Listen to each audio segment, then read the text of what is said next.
Hello, another Wednesday quick Bible study with Pastor Mark from the Word of Life Fellowship Church in Omaha, Nebraska. I hope your day has been a good one so far.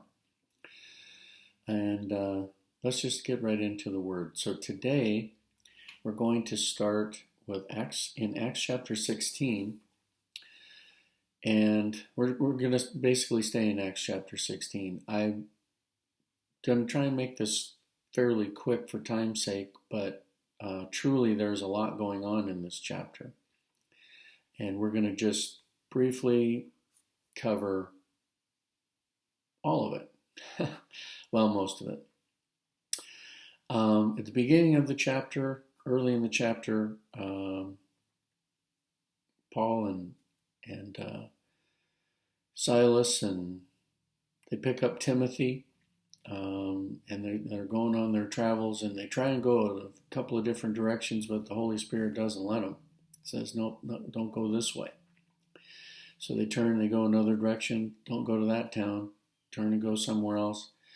Pretty soon Paul has a dream at night. He has a dream.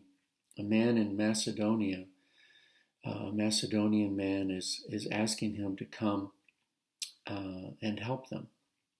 So Paul understands what this means. It's the Holy Spirit telling him, I want you to go to Macedonia. So immediately they hustle down to the coast, and they get on a boat, and they cross over into Macedonia. And so starting with verse 9, through the end of the chapter, you can find these things. But in verse 13, 14, and 15, we meet someone named Lydia. It's a woman. She makes purple garments and fabrics there in Philippi, which is where they've ended up. And she gets baptized, and her whole family. And she more or less forces the Apostle Paul, Silas, and Timothy, those with them, to stay at her house. While they are there, they're staying in her home. And so they do, and as they're traveling through the town, they're there for some time. As they're moving about the town, verses 16 through 18, we read that there is a young girl in the city that is possessed of the devil. She has a spirit of divination, specifically. And there's some folks in town that make little idols out of silver, I think it was. And this girl is a fortune teller, basically. And these guys are making big money selling these little idols that they make as she tells people's fortunes. And so she's kind of a source of income for them, if you please. And as Paul and Silas and company are moving through the town back and forth, this girl sees them and starts calling out behind them as they move about, saying, these are servants of the Most High God, and they show us the way of salvation. Which on the surface you'd wonder, what's wrong with that? Well, there must have been a manner in which she said it that was derogatory or somehow negative. It's not just the words she said, but how it was done. Because after many days, finally we find in verse 16, 17, and 18, the Apostle Paul has had enough. And he turns around. She's calling this out again. He turns around and he casts the devil out of her. And Luke, who's writing this in verse 18, we find that in the same hour the devil came out. So there was probably some demonstration there. And the devil finally leaves. Well, when these people, these folks that were making money off of this girl, learn that she's not going to be telling those fortunes anymore, they get really upset because that's going to affect their source of income. And so they get the town riled up, and they take them before the magistrates, which would be like judges in our modern era, and to the law. They take them to the law, and they beat them. These guys are beaten publicly. And then they throw them in jail. And they give the jailer specific instructions to keep these guys. And because it was a very strong message, the jailer understood he's going to be responsible if they get out. So he puts them in the inner part of the jail and even puts their feet in stocks. How do I know that? Well, it tells us here in verse 24, talking about the jailer. Well, let me read verse 23 and 24. This is Acts chapter 16. And when they had laid many stripes upon them, they cast them into prison, charging the jailer to keep them safely, who, having received such a charge, thrust them into the inner prison and made their feet fast in the stocks. Well, why would he do that? Because he doesn't want them to leave. Now, we're going to have to try and extrapolate some information from other things we've learned in history, studying history. There were times when prisoners escaped and the jailers and the guards were put to death. That happened, I mentioned last week when we were talking about Peter. After James was beheaded and Peter was put in jail in Jerusalem by Herod, when the angel of the Lord woke Peter up in the night and he walks out of the jail and the gates open by themselves and he ends up free. The next day when Herod tries to get him and they examine the guards because they don't understand how he got out, the guards were all put to death. Apparently that was a thing. I don't know that it was in every case. We don't know that from history. But we do know that oftentimes if prisoners escaped, then those who were responsible for keeping them lost their lives. And that will make sense to you as we proceed through this chapter. So, in verse 25, I'm sorry, I don't have my glasses on, and that 5 looked like an 8. In verse 25, we read that at midnight, Paul and Silas prayed and sang praises unto God, and the prisoners heard them. Now it's important. Luke is making sure that we understand the reader, his intended party, but we also are reading it. Luke wrote the letter to Theophilus, a friend of his, and we, though God saw fit to preserve this, we read it today and we're blessed and we're fed and nourished and so forth. So here we are, verse 25. At midnight we find Paul and Silas are praying and they begin to sing praises to God. Now they were heard in the prison is what we're learning here. They were heard in the prison. And that's important because suddenly, verse 26, there's a great earthquake, so that the foundations of the prison were shaken. Now, I've never been in an earthquake that I'm aware of. I've seen little video clips and news clips of the massive earthquakes. And I don't know about you, but that would just be frightening. With a tornado, you can go to the basement to seek shelter. With a hurricane, you can leave the vicinity because you know it's coming days or even weeks ahead and seek shelter. With an earthquake, what are you going to do? Go run and sit under the table? That's what they tell you, or stand in a doorway? That's still going to be terrifying. And this is such an earthquake. It says the foundations of the prison were shaken. This is massive. It had to be terrifying. No doubt Paul and Silas are like, man, they beat us today. This is rough. Now we got a stinking earthquake going on here. We're probably going to die. But in the earthquake, all the doors of the jail were opened, the prison were opened, and everyone's bands were loosed. Folks, that's a lot of shaking. It had to be terrifying. This is a terrifying earthquake. And the keeper of the prison had fallen asleep, but he's not sleeping through the earthquake. And now that he's awake and he sees that, because he's going to be taking stock, what happened, once the rumbling has stopped. He sees the doors are open and he assumes, and not wrongly, that if the doors are open, those prisoners, they took off running. Anybody who could leave has taken off.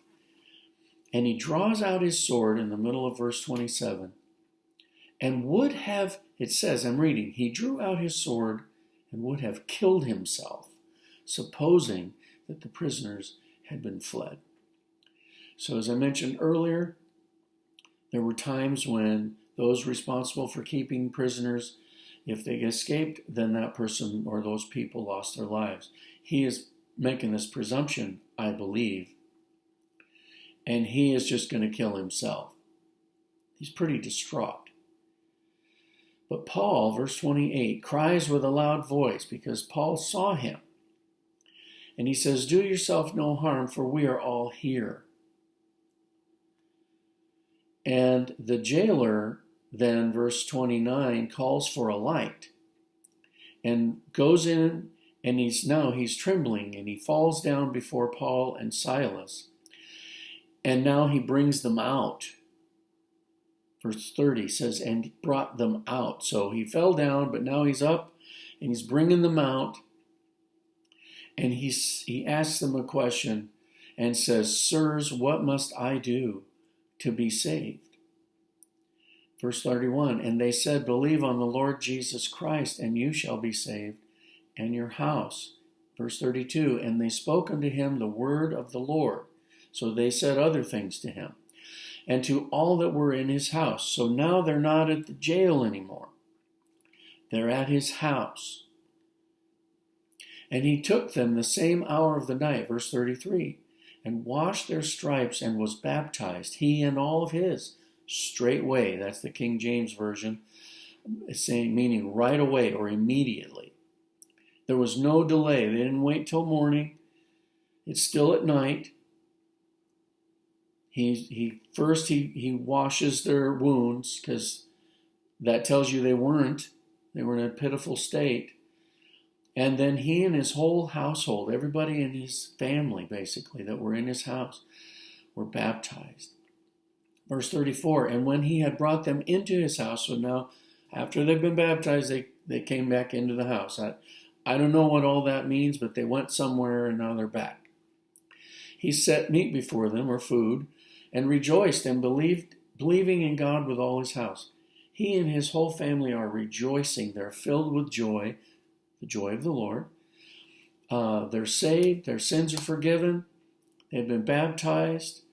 They've whatever Paul and Silas have been sharing with them, they're being blessed, and they're believed the gospel and the good news. And then now, verse 35, when it was day, so now it's daytime, the magistrates sent the sergeants saying, let those men go. So he gets orders from the magistrates, the law, the judges, and says to let them go. And the keeper of the prison tells Paul, hey, they've sent to let you go. Now go ahead and leave in peace. And Paul says, no. Verse 37, but Paul said unto them, so he's talking to the sergeants, they must have been present, they have beaten us openly, uncondemned, being Romans, and have cast us into prison, and now do they tell us to leave privately? No. Let them come themselves and get us out. Now this as Paul exercising his rights as a citizen of Rome. As a citizen of Rome, they had a right to due process. As a citizen of the United States, we have the right to due process. You can't just be arrested and sentenced to prison without a trial. You have to have a trial, and a case has to be presented against you, and you're going to have to be found guilty. So, verse 38 says, the sergeants told these words to the magistrates, and they feared when they heard that they were Romans. See, they just thought they were some guys. They now realize they're citizens with rights. Now that tells you something, and I don't want to get in the weeds about the Roman Empire, but not everyone that lived in the Roman Empire were Romans or citizens or had those kinds of rights. But Paul, we find later in the book of Acts, he tells someone that he was born free, a free citizen of Rome. He got citizenship in Rome by birth. Others would have to purchase it. It's also then that same passage later in the book of Acts when Paul explains to someone that he was born free. The other man said it cost him a lot of money to purchase his citizenship. So there's some other things. Now, the magistrates come and they're basically imploring Paul and Silas to come out of the jail and to please leave the city peacefully. In verse 40, when they went out of the prison and entered into the house of Lydia. So they left the prison house, the jailhouse, and they went to Lydia's house where they had been staying. No doubt Timothy was there and maybe Luke and some of the others of their party. And when they had seen the brethren, so they waited and they met with the people that had been converted while they were there, those weeks or even months.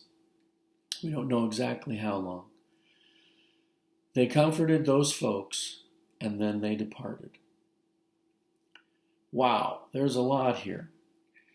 Most notably, the Philippian jailer and his family and their conversion, but also Lydia and her family and their conversion, and others, because it says here, entered the house of Lydia, and when they had seen the brethren, so there were more people that were converted and became part of the early church, the new church formed in Philippi.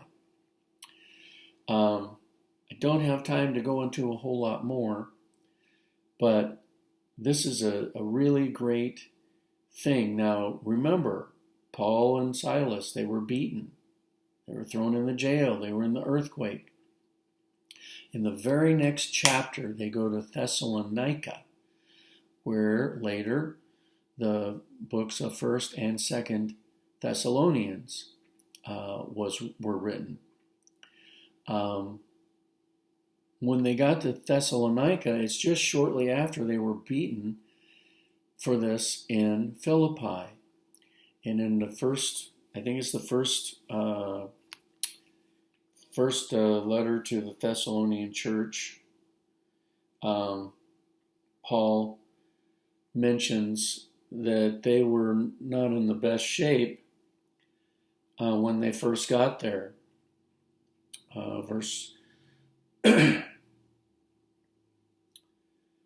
So I'll read you chapter 2, verses 1 and 2 of 1 Thessalonians. For you, it's from the New King James translation. For you yourselves know, brethren, that our coming to you was not in vain, but even after we had suffered before and were spitefully treated at Philippi, as you know, we were bold in our God to speak to you the gospel of God in much conflict. So that is a reference to their beating and being mistreated and thrown in jail, and going through the earthquake and all that we just read here in Acts chapter 16. Paul alluded to their mistreatment in Philippi. So when they arrived in Thessalonica, they were all beat up. Yeah, but they preached the gospel anyway. I am so grateful for the sacrifices that the apostles endured and the persecutions that they endured to bring the truth of the gospel of Jesus Christ to those in their era, but also that they wrote these letters and that God saw fit to preserve them for us today. Wow. I hope this is a blessing to you. I didn't mean to go quite as long as I have. I'm a little over 20 minutes. But I hope that this was a blessing to you, and I hope it encourages you, or inspires you, I should say, to read the book of Acts. Find out, see what the apostles did. Where did they go? What did they preach? What did they teach? What happened in the early church in those early days? It's very powerful, and I hope that it will encourage you in your walk with God. Well, I hope to see you this Sunday morning, 10:30 at the True by Hilton, the big conference room, the main floor here in Omaha. Until then, God bless you. It's right behind, if you're not familiar with it, 72nd Street and I-80. Get off on 72nd Street, go north 2 blocks. It's the second opportunity to turn right. The first is Grover. The second would be Haskell. There's a Scooters coffee shop right there. Take a right, and the True by Hilton is immediately behind the Scooters.